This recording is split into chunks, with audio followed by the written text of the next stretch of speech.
তো বন্ধুরা, আপনাদের স্বাগত গল্প ফ্রম বিডি চ্যানেলে। আজ আমি আপনাদের সামনে ব্যাখ্যা করতে চলেছি 2025 সালে মুক্তিপ্রাপ্ত সিনেমা অয়ার 2। প্রথমে আমি সিনেমার কাহিনী বলবো এবং তার সঙ্গে সম্পর্কিত বিষয়গুলো আলোচনা করব, তাই শেষ পর্যন্ত সঙ্গে থাকুন। চলুন আমি আপনাদের গল্পটি বলি। সিনেমার শুরুতে আমরা দেখি কবির এক জাপানি দুষ্ট লোককে মারতে যায়। জাপানি দুষ্ট লোক তার পোষা নেকড়ে পাঠায় কবিরকে হত্যা করার জন্য। কিন্তু কবিরকে দেখা মাত্র নেকড়ে ভিজে বিড়াল হয়ে যায় এবং কবিরের সঙ্গী হয়ে যায়। জাপানি দুষ্টু লোক তার সব ছেলেদের নির্দেশ দেয় কবিরকে শেষ করার জন্য। কিন্তু কবির সবার সামনে তাদের নানির কথা মনে করিয়ে দেয়। জাপানি দুষ্টু লোক হেলিকপ্টার নিয়ে পালানোর চেষ্টা করে, কিন্তু কবির তাকে এবং হেলিকপ্টার উভয়ই ধ্বংস করে দেয়। এরপর কবির পৌঁছে যায় জার্মানিতে, যেখানে আমরা দেখি এক মহিলা তাকে টাকা দিয়ে জাপানি লোকটিকে মারার জন্য পাঠাচ্ছে। অর্থাৎ কবির মূলত পয়সার বিনিময়ে হত্যাকারী ফ্রিল্যান্সার হিসাবে কাজ করছে। মহিলা বলেন এখানে মহিলা বলেন, এখন থেকে তুমি কালি এর জন্য কাজ করবে। কালি হলো একটি সংস্থা, যেখানে প্রতিটি বড় দেশের একটি দুষ্টু সদস্য আছে। ভারতের আশেপাশের সমস্ত দেশ থেকে সদস্য এখানে আছে। তারা চায় সবকিছুতে নিজেদের নিয়ন্ত্রণ আনা এবং তাদের লক্ষ্য এখন ভারত। এরপর আমরা দেখতে পাই উইং কমান্ডার কাব্বাকে, যিনি তার সাহসিকতার জন্য পুরস্কৃত হচ্ছেন। কাব্বা হলো chief of rho Sunil Luthra এর কন্যা। কালী চায় কবির তাদের জন্য কাজ করুক, তাই সে রাজি হয়ে যায়। কবিরকে দেওয়া কবিরকে দেওয়া হয় প্রথম ট্যাক্সট, সুনীলকে হত্যা করা, যাকে তারা আগে অপহরণ করেছে। কবির আসলে রো এর এজেন্ট। সুনীল যখন এটি দেখে তখন তিনি খুবই চমকিত হন। এখানেই প্রকাশ পায় সুনীল এবং কবিরের পরিকল্পনায় ছিল এটি। ২ বছর আগে সুনীল আর ২ বছর আগে সুনীল তার সোর্স থেকে জানতে পেরেছিল যে কালী নামের একটি সংস্থা ভারতের উপর নিয়ন্ত্রণ প্রতিষ্ঠা করতে যাচ্ছে। তারা পরিকল্পনা করলো কবিরকে টাকা দিয়ে একজন হত্যাকারী ফ্রিল্যান্সার হিসাবে পরিণত করা হবে। এরপর তারা কবিরকে নিজের সঙ্গে যুক্ত করবে এবং কবির তাদের সমস্ত শত্রুকে শেষ করে দেবে। পরিকল্পনা ঠিকমতোই কাজ করছিল, কিন্তু কালই তাদের কৌশল চালায়। কবিরকে তার সিনিয়রকে হত্যা করার জন্য নিয়ে আসে।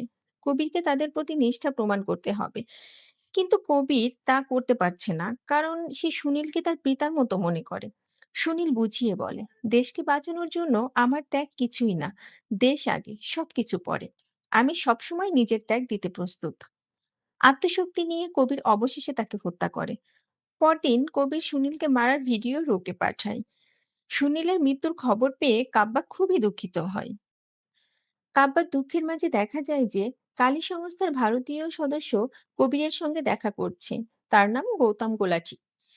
বিশ্বের কাছে সে একজন সাধারণ ব্যবসায়ী হলেও আসলে সে কালী সংস্থার ভারতীয় প্রতিনিধি। কালী তাদের দ্বিতীয় কৌশল চালায়, কবিরকে ফিরে না আসতে দেওয়া এবং সকলের সামনে গাদ্দার বানানো। কবিরকে সিনিয়রকে হত্যা করা তাদের পরিকল্পনার অংশ ছিল। সুনীলের স্থানে আসে বিক্রান্ত, যিনি প্রথমে কালীর অনুগত মনে হচ্ছেন। তিনি একটি দল গঠন করেন কবিরকে ধরার জন্য, যাতে কাব্যাকেও সেই দলে যুক্ত হয়। কারণ কাব্যা তার পিতার হত্যাকারীকে নিজে ধরে ফেলার চেষ্টা করছে। দলে আরেকজন সদস্য যোগ হয়, মেজর বিক্রম, যিনি রুক্ষ এবং তীব্র আচরণের অধিকারী। অয়ার অনে যখন নায়না মারা যায়, তখন তার মেয়ের দায়িত্ব কবির নিয়েছিল। তারা বিশ্বাস করেছিল কবির কখনো না কখনো রুহির সঙ্গে দেখা করবে। কবির স্পেনে গিয়ে রুহির সঙ্গে দেখা করে, কিন্তু কালই রোয়ের খবর পেয়ে কাব্যার মাধ্যমে কবিরকে ধরার চেষ্টা করে। কাব্যা কবিরকে ধরলেও কিছুটা ধুরন্ধতা ও অ্যাকশন দেখানোর পর কবির পালাতে সক্ষম হয়। গাড়ি থেকে ট্রেনে ঝাঁপ দেয়। পুরো সুপারহিরো স্টাইলে অ্যাকশন সিনেমার মধ্য দিয়ে কবির এবং বিক্রম বেঁচে যায়। অন্যদের অনেকেই মারা যায় এবং কবির রুহিকে খালিদের কাছে নিরাপদে পৌঁছে দেয়। এরপর কালী সংস্থা কবিরকে আরো একটি লক্ষ্য দেয়, কল্যাণেশ, যিনি মন্ত্রী বিলাসটো এর ভাই। কবিরকে বলা হয় তার ভাইকে মারতে হবে, যাতে সে দেশপ্রেম ভুলে যায়। কবির জানে বিক্রম তার জন্য কোনো হুমকি নয়, তাই সে বিক্রমকে ডেকে সমস্ত পরিকল্পনা ব্যাখ্যা করে। বিক্রম ও কবিরের পরিকল্পনার অংশ হয়ে যায়। এরপর তারা একসাথে এক বিলাস ড্যান্স মারফত অ্যাকশন সিনে যুক্ত হয়। কৈলাস তার পরিবারের সঙ্গে প্রাইভেট প্লেনে যাত্রা করছিল। কবির জেট থেকে প্লেনে হাইজ্যাক করে। প্লেনে প্রবেশ করে বিক্রম তাদের সাহায্য করে। তারা সবাইকে মারধর করে। শেষে বিক্রম বন্দুক নিয়ে কৈলাস এবং তার পুরো পরিবারকে হত্যা করে। এখানে প্রকাশ পায় যে বিক্রান্ত নয়, বিক্রম ছিল কালী সংস্থার আসল ব্যক্তি। বিক্রম কবিরকে প্যারাশুট দেয়, তাকে ধাক্কা দেয় এবং কবিরকে বাঁচিয়ে রাখে। গল্পের ফ্ল্যাশব্যাকে চলে যাই, যেখানে দেখা যায় কবিরের শৈশব।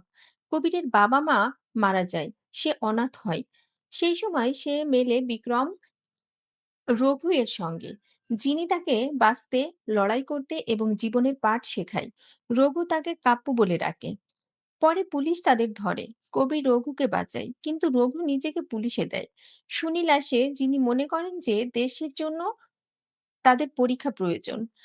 কবিরকে সুযোগ দেওয়া হয়, কিন্তু রঘুকে নয়। রঘু ক্ষিপ্ত হয় এবং পরে পালিয়ে যায়। এভাবেই কবির এবং রঘু আলাদা হয়ে যায়। শেষ লড়াইটা শুরু হয়। কালী সংস্থা ভারতের প্রধানমন্ত্রীকে হত্যা করার পরিকল্পনা করে। তারা চায় প্রধানমন্ত্রীকে মারা দিয়ে তাদের লোককে বসানো হোক।